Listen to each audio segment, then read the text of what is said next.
5 май сарвазири мамлакат Қоҳир Расулзода дар ноҳияи Восе марказҳои хизматрасонӣ, майдончаи варзишӣ ва муассисаи таълимиро мавриди истифода бо ҷараёни корҳои соҳил мустаҳкамкунӣ дар соҳили дарёи Ёхсу шинос шуданд.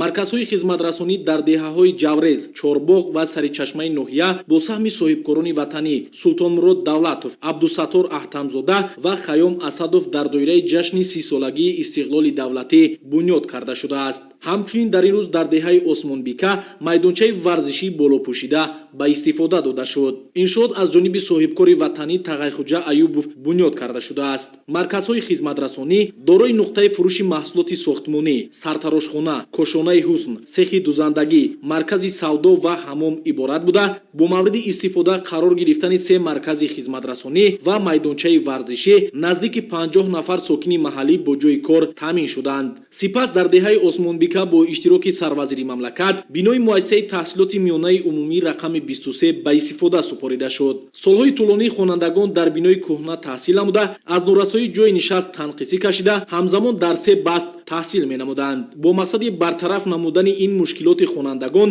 иншоот бо сифати баланд сохта шуда, барои дар 2 баст ба таҳсил фаро гирифтани 480 нафар хонанда пешбинӣ шудааст. Синфхонаҳо бо тамоми лавозимоти зарурӣ аз қабили мизу курсӣ, ҷевон, тахтаҳои синфӣ ва компютер ҷиҳозонида шудаанд.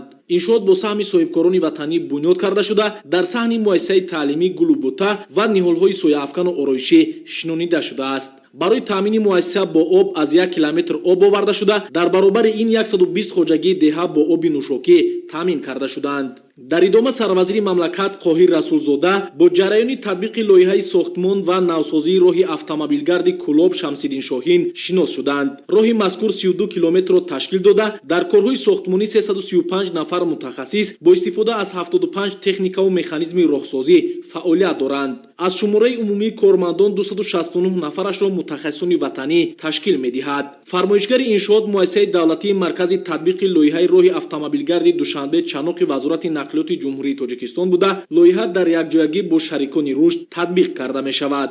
мувофиқи лоиҳа қитъаи Кӯлоб Шамсиддин Шоҳин ба категорияи сеюми роҳсозӣ мутобиқ гардонида шуда, дар ҳудуди шаҳри Кӯлоб паҳнои умумии роҳ аз 21 то 33 метрро дар бар гирифта, дар дигар мавзеъҳо бошад то 17 метрро ташкил медиҳад. дар қитъаи Кӯлоб Шамсиддин Шоҳин сохтмони 3 пул, 38 адад қубури обгузар, чароғонкунӣ, сафолакпӯш намудани минтақаҳои аҳолинишин, таъмир ва кӯчонидани хати барқ, газ, алоқа ва дигар инфраструктураи зарурӣ ба нақша гирифта шудааст. ҷараёни корҳои сохтмонӣ дар ин қитъа моҳи июни соли 2019 оғоз гардида буд. ҷалби мутахассисони варзида, истифодаи техникаву механизми муосири роҳсозӣ ва фаъолияти шабонарӯзӣ ба пешрафти корҳои сохтмонӣ дар ин роҳи аҳамияти байналмилалӣ дошта замина гузоштааст. дар идома сарвазири мамлакат бо рафти бунёди бинои маркази таъминоти бехатарии озуқаворӣ ва бинои кумитаи идораи замини ноҳия шинос шуданд. тадбирҳои ободониву бунёдкорӣ дар ноҳияи Шамсиддин Шоҳин дар доираи ҷашни 30-солагии истиқлоли давлатӣ ба роҳ монда шуда, иншооти бунёдшаванда бо ба инобат гирифтани талаботи муосири сохтмонӣ бунёд карда мешавад. сипас сарвазири мамлакат Қоҳир Расулзода дар шаҳри Кӯлоб бо рафти корҳои сохтмони корхонаи насоҷӣ, биноҳои баландошонаи истиқоматӣ ва рафти корҳои соҳилмустаҳкамкунӣ шинос шуд. корхонаи насоҷии шаҳри Кӯлоб дар маҳаллаи чармгарони Поён мавҷуд буда, имрӯзҳо 50 нафар мутахассиси ватанӣ дар корҳои сохтмонӣ ба кор ҷалб карда шудаанд. бояд қайд кард ки то имрӯз аз ҷониби ҷамъияти дорои масъулияти маҳдуди бунёдду, корҳои сохтмониву васлгарии бинои баландошонаи истиқоматӣ иҷро шуда, корҳои сохтмони оҳану бетонӣ дар 8 ошёна ки 70 ҳуҷра дорад ба анҷом расонида шудааст. дар ошёнаи якуми бино бунёди маркази савдо ва хизматрасонӣ пешбинӣ гардида, баъди ба истифода супоридан дар маркази мазкур 30 ҷойи нави корӣ фароҳам оварда мешавад. тибқи нақша бинои мазкур дар доираи ҷашни 30-солагии истиқлоли давлатии ҷумҳурии Тоҷикистон ба истифода дода мешавад.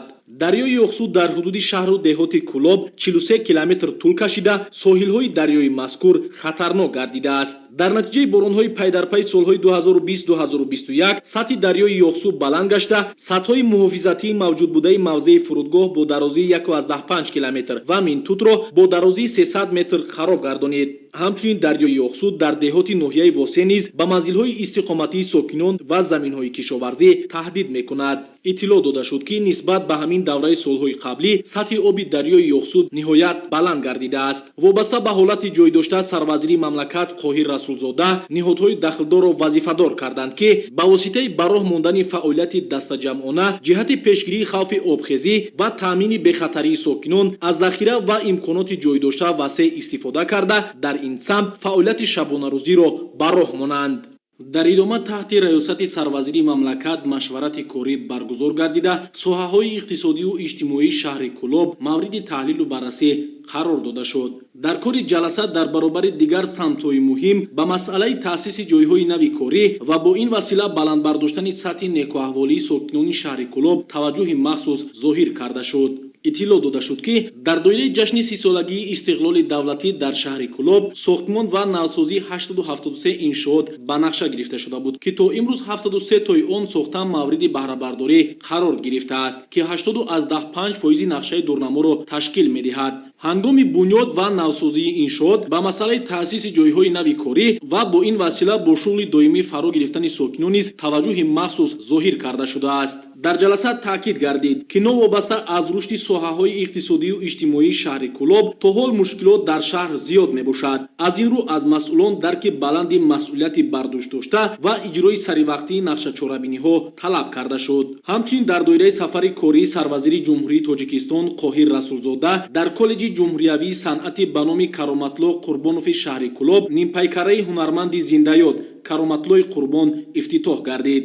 имрӯз дар оилаи мо як рӯзи хушбахтӣ аст, як рӯзи хурсандӣ аст, чунки имрӯз ин коллеҷи ба номи падари бузургворам шодравон Кароматлоҳи Қурбон боз дубора ба таъмир баромада имрӯз хушбахтона нимпайкараи онро гузоштанд ва имрӯз мо аз номи худ, аз номи аҳлу оиламон, аз номи тамоми мухлисон, махсусан мухлисони падари бузургворам пеш аз ҳама миннатдории худамонро ба асосгузори сулҳу ваҳдати миллӣ, пешвои миллат, президенти кишвар муҳтарам Эмомалӣ Раҳмон мерасонем ки дастгириҳо доранд нисбати мо фарзандон бошад давомдиҳандаи ин касбу ҳунар ҳастем ва давомдиҳандаи ин мактаби ҳунарӣ ҳастем ва то вақте ҳастем номбардори падар ва номбардори миллати азиз ҳастем.